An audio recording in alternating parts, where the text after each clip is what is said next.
Hi dears, എല്ലാവരും സുഖമായിട്ടിരിക്കുന്നു എന്ന് വിചാരിക്കുന്നു. അപ്പോൾ ഇന്ന് ഒരു താള് വെച്ചിട്ടുള്ള ഒരു കറിയാണ് ഉണ്ടാക്കുന്നത്. താള് വെച്ചിട്ടുള്ള ഒരു മോര് കറി. അപ്പോൾ അതിനായിട്ട് താള് ക്ലീൻ ചെയ്ത് എടുക്കുന്നുണ്ട് കേട്ടോ. കർക്കിടക മാസമാണ്, എല്ലാവരും ഇലവർഗ്ഗങ്ങളൊക്കെ കഴിക്കുന്ന ഒരു സമയമാണല്ലോ. പണ്ടുള്ള കാരണന്മാർ പറയുമായിരുന്നു കർക്കിടകം പഞ്ഞ മാസമാണെന്ന്. എന്ന് വെച്ചിട്ടുണ്ടെങ്കിൽ എന്നും മഴ തന്നെയായിരിക്കും, പണിക്കൊന്നും പോകാൻ പറ്റത്തില്ല. അപ്പോൾ കയ്യിൽ പൈസ ഇല്ല, തൊടിയിലും പറമ്പിലും ഒക്കെ ഉള്ളത് വെച്ച് കറി ഉണ്ടാക്കുക അത്ര തന്നെ. അതുകൊണ്ടാണ് അങ്ങനെ പറയുന്നത് കേട്ടോ. അപ്പോൾ എല്ലാം കഴുകി വൃത്തിയാക്കി തോടക്കളഞ്ഞെടുത്തിട്ടുണ്ട്. ഇനി ഇത് നന്നായിട്ട് അരിഞ്ഞ് എടുക്കുന്നുണ്ട്. ഇത് അടപ്പത്ത് വെക്കുമ്പോഴത്തേനും അങ്ങ് ചുങ്ങി പോകുമല്ലോ, അതുകൊണ്ട് ഒത്തിരി ചെറുതാക്കിയൊന്നും ഇത് അരിയേണ്ട ആവശ്യമില്ല കേട്ടോ. ഞാൻ നീളത്തിലാണ് മുറിച്ചെടുക്കുന്നത്. അപ്പോൾ അത് റെഡി ആക്കിയിട്ടുണ്ട്. മോര് കറിക്ക് ആവശ്യത്തിന് ഇഞ്ചി, അതുപോലെ തന്നെ ഒരു കഷ്ണം ഇഞ്ചിയും വെളുത്തുള്ളിയും 5-6 ചുവന്നുള്ളിയും പച്ചമുളകും കറിവേപ്പിലയും ഒക്കെ എടുത്തിട്ടുണ്ട് കേട്ടോ. അതുപോലെ തന്നെ തേങ്ങ, ഒരു അരമുറി തേങ്ങ, അല്പം ജീരകവും വെളുത്തുള്ളിയും ചേർത്ത് നന്നായിട്ട് പേസ്റ്റ് പോലെ അരച്ച് വെച്ചിട്ടുണ്ട്. ഇനി നമുക്കിതെല്ലാം അരിഞ്ഞ്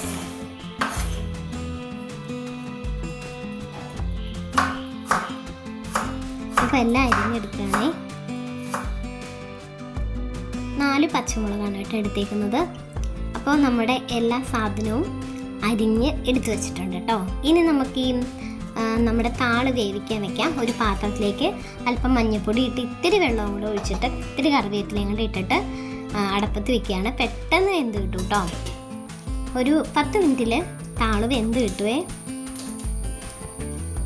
ഇനി നമുക്ക് ഒരു കടായി അടപ്പത്ത് വെക്കാം. അതിനകത്തേക്ക് ആവശ്യത്തിന് വെളിച്ചെണ്ണ ഒഴിച്ചു കൊടുക്കാം. എന്നിട്ട് കടുകും എല്ലാം ഇട്ട് ഉലുവയൊക്കെ ഇട്ട് നന്നായിട്ട് പൊട്ടിച്ചെടുക്കാം കേട്ടോ.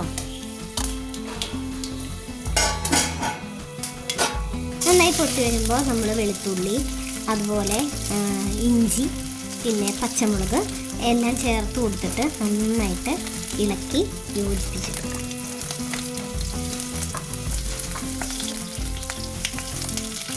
നല്ല എരിവുള്ള പച്ചമുളകാണ് ഇത്. ചുവന്നുള്ളി ഇട്ട് കൊടുക്കാം. ചുവന്നുള്ളിയൊക്കെ ഇട്ടിൻ്റെ ഒരു പ്രത്യേക ടേസ്റ്റാണ്. ചുവന്നുള്ളിയൊക്കെ ഇച്ചിരി കൂടുതൽ ഇട്ട് കൊടുക്കാം കേട്ടോ. അപ്പോൾ എല്ലാം മൂത്ത് റെഡിയായി വന്നിട്ടുണ്ട്. ഇനി പൊടികളിടാം. മഞ്ഞൾപ്പൊടി, മുളക് പൊടി, അതുപോലെ തന്നെ കുറച്ച് കുരുമുളക് പൊടിയും ചേർത്തിട്ടുണ്ടേ. ഇനി നമ്മൾ അരച്ച് വെച്ചേക്കുന്നതെല്ലാം കൂടെ ഇതിനകത്തേക്ക് ചേർത്തിട്ട് നന്നായി ഇളക്കി യോജിപ്പിച്ച് അതിനുശേഷം നമുക്ക് ആ ജാറും കൂടെ കഴുകിയാൽ ഒഴിച്ചേക്കാം. ഇനി നന്നായിട്ട് ഇത് ഇളക്കി ശരിക്കും ഇതൊന്ന് വെന്ത് വരണം കേട്ടോ. നന്നായി വെള്ളമൊക്കെ വറ്റി വെന്ത് വരണം.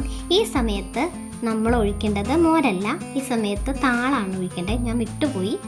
താള് ഇട്ടതിന് ശേഷം നന്നായി ഇളക്കി ഒന്ന് യോജിപ്പിച്ചതിന് ശേഷം മോര് ഒഴിച്ചാൽ മതിയായിരുന്നു. ഞാൻ വിട്ടുപോയി കേട്ടോ. അതുകൊണ്ടാണ് ഈ സമയത്ത് ഞാൻ താള് ചേർക്കുന്നത് കേട്ടോ. ഇനി നന്നായി, അത് കുഴപ്പമൊന്നുമില്ല. ഈ സമയത്ത് ഉപ്പ് നോക്കിയിട്ട് പോരെങ്കിൽ ഉപ്പൊക്കെ ചേർത്ത് കൊടുക്കാം. പതുക്കെ തിളച്ച് വരുമ്പോഴത്തേക്കും നമുക്ക് ഓഫ് ചെയ്യാം കേട്ടോ. കറിവേപ്പിലൊക്കെ ഇട്ട് നമുക്ക് വാങ്ങാം. അപ്പം നമ്മുടെ അടിപൊളി താള് മോര് കറി അങ്ങനെ റെഡി ആയിട്ടുണ്ട് കേട്ടോ. നിങ്ങൾക്ക് എല്ലാവർക്കും ഇഷ്ടപ്പെടും. ഇഷ്ടപ്പെട്ടാൽ തീർച്ചയായിട്ടും സബ്സ്ക്രൈബ് ചെയ്ത് സഹായിക്കണേ. അതുപോലെ തന്നെ ലൈക്ക് ചെയ്യണേ. പിന്നെ നിങ്ങളുടെ വിലയേറിയ കമൻസുകൾ രേഖപ്പെടുത്തുക. അതുപോലെ തന്നെ നിങ്ങളുടെ പ്രിയപ്പെട്ടവർക്ക് ഷെയർ ചെയ്ത് കൊടുക്കുക. വീണ്ടും ഇതുപോലുള്ള വീഡിയോ ആയിട്ട് വരാം. അപ്പോൾ താങ്ക് യു.